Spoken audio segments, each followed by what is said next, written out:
Good morning बच्चों, की हाल चाल। तो आज मैं आपके लिए लेके आया हूँ। ठीक है, इसके बाद हम लेके आते हैं क्वेश्चन नंबर 18। कुछ ही क्वेश्चन आपके और बचे हुए हैं, हो गया होगा।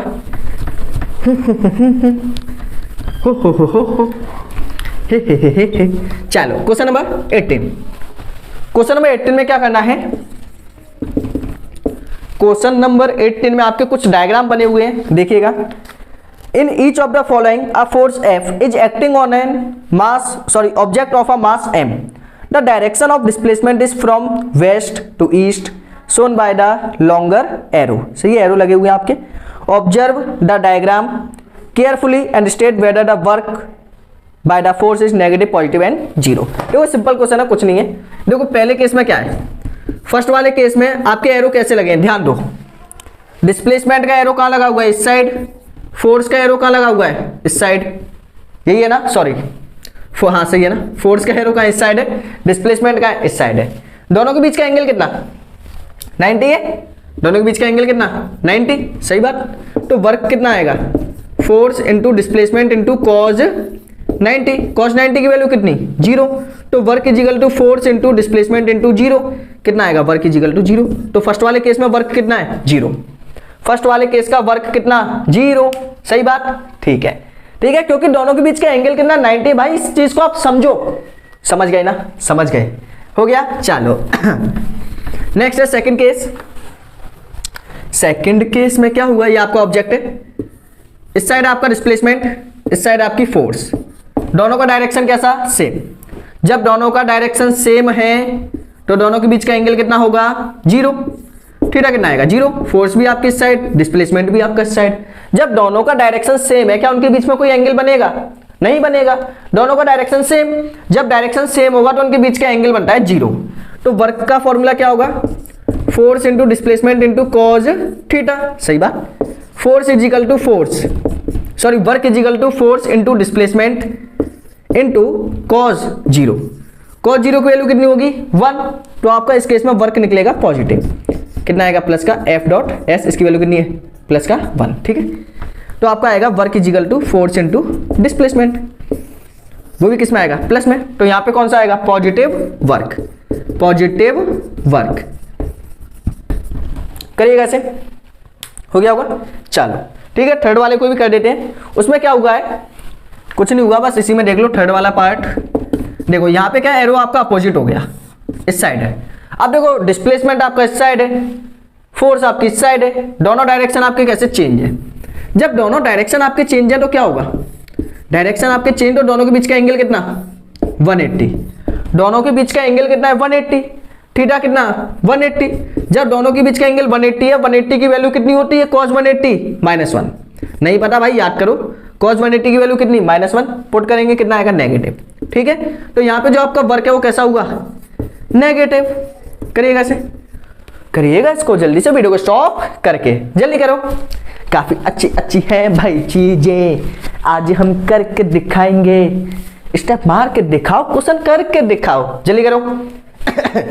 भाई खांसी हो गई है बड़ी खतरनाक वाली, बारिश का मौसम है, क्या करें, हो जाता है। चलो नेक्स्ट है क्वेश्चन नंबर 19, आपकी स्क्रीन पर आ चुका होगा बिल्कुल गजब तरीके से। चलो क्वेश्चन नंबर 19 में क्या करना है? सोनी से that the acceleration in an object could be 0 even when several forces are acting on it. Do you agree with her? देखो इसमें क्या बोला है आपसे, किसी बॉडी का एक्सेलरेशन 0 है, आप उस पर चारों तरफ से क्या लगा रहे हो? फोर्स। बताओ ऐसा क्यों? मतलब आप हर एक डायरेक्शन से उसके ऊपर क्या लगा रहे हो? फोर्स लगा रहे हो, लेकिन फिर भी उसका जो एक्सेलरेशन हो कितना आपका? 0 के इक्वल है। क्या ऐसा कभी पॉसिबल हो सकता है? बिल्कुल हो सकता है। देखो कैसे, देखो देखो आपसे क्या बोला, जैसे कि ये बॉल है, इस पे आपने इधर से भी फोर्स लगाई, इधर से भी फोर्स लगाई, इधर से भी फोर्स लगाई, इधर से भी फोर्स लगाई। अब देखो चारों डायरेक्शन से मतलब सेवरल डायरेक्शन से क्या लगा रहे हो आप, फोर्स लगा रहे हो, लेकिन फिर भी इसके पास एक्सेलरेशन नहीं है, लेकिन फिर भी ये मूव नहीं कर रहा, सिंपल इतनी बात है, फिर भी ये मूव नहीं कर पा रहा। क्या ऐसा पॉसिबल हो सकता है? बिल्कुल। अगर मान के चलो इधर से इसने फोर्स लगाई 5 न्यूटन, इधर से भी 5 न्यूटन, इधर से भी कितनी फोर्स है 5 न्यूटन, इधर से भी कितनी 5 न्यूटन, मतलब टोटल फोर्स कितनी लगी। अब देखो इधर से 5 इधर से 5, क्या मूव करेगा? दोनों इक्वल फोर्स लगा रहे हैं। सेम इधर से भी फोर्स कैसी लग रही है? इक्वल लग रही है। अगर नेट फोर्स या फिर टोटल फोर्स कितनी होगी? 0 के इक्वल होगी, तो उस कंडीशन पे एक्सेलरेशन या फिर ऑब्जेक्ट आपका मूव नहीं करेगा। तो इस कंडीशन में हम क्या लिखोगे? जैसे कि आप लिखोगे यहाँ पे answer 19, yes it is possible, ये आपका पॉसिबल है, yes acceleration it is possible when net force या फिर total force on an object will be 0।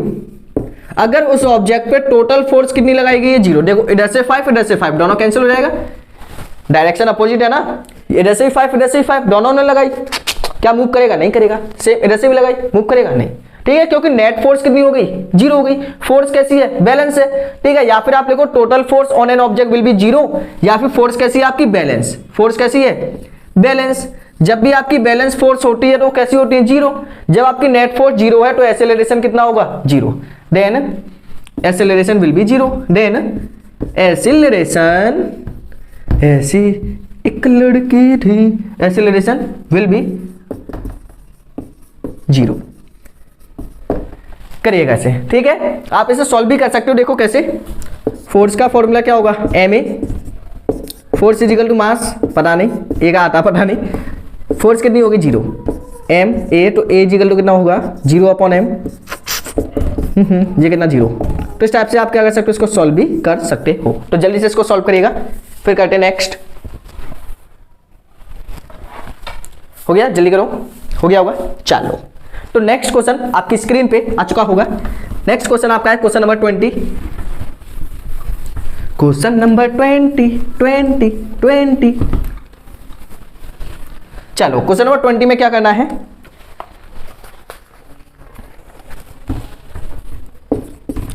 में क्या करना है? ध्यान देना भाई, ध्यान। ठीक है, लास्ट चल रहा है, आराम से दिल थाम के बैठो, आपको आंसर जरूर मिलेगा। Find the energy in kilowatt hour, आपको एनर्जी निकालनी है किलोवाट आवर में। भाई सही बात है भाई, किलोवाट आवर में निकालनी है। टाइम कितना है? 10 आवर्स। टाइम है आपका 10 आवर्स। ठीक है, बाय 4 डिवाइसेस ऑफ पावर, मतलब 4 डिवाइस है, टोटल डिवाइस कितने हैं? 4 डिवाइस। 4 डिवाइस है आपके। ठीक है, power of each device, power of 1 device, एक डिवाइस की पावर कितनी है? 500 वॉट।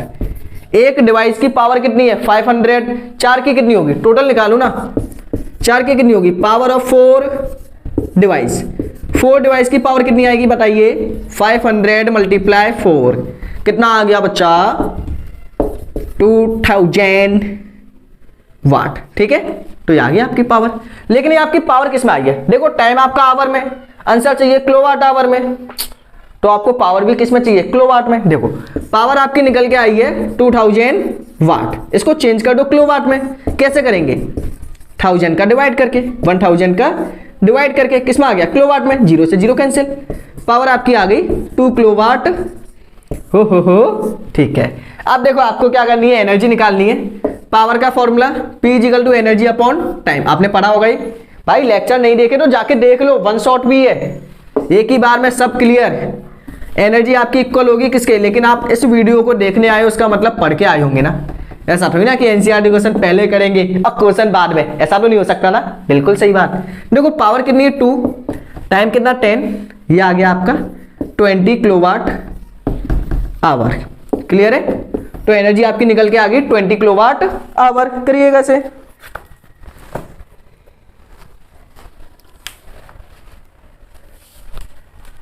हो गया? ठीक, तो यहाँ पे क्वेश्चन नंबर 20 भी आपका कंप्लीट होगा। नेक्स्ट अब क्वेश्चन आपके सामने दिखाई दिया जा रहा होगा, किसका? Question number 21। ठीक है, तो क्वेश्चन नंबर 21 आप सेल्फ करके देखो भाई, काफी इजी है। इसमें आपसे क्या बोला गया है कि जब आप एक बॉल को ऊपर से नीचे फेंकोगे तो क्या होगा? पोटेंशियल एनर्जी डिक्रीज होगी, सही बात, लेकिन काइनेटिक इंक्रीज होगी ना? बिल्कुल सही बात है ना, क्वेश्चन को पढ़ के देख लेना, हो जाएगा। ठीक है, तो काफी ज्यादा लेक्चर लेंथी हो चुका है, एक क्वेश्चन तो आप कर ही सकते हो भाई, एक भी नहीं कर पाओगे, बिल्कुल कर लोगे। तो चलेगा, आज का लेक्चर का यहीं पे फिनिश। Thanks for watching.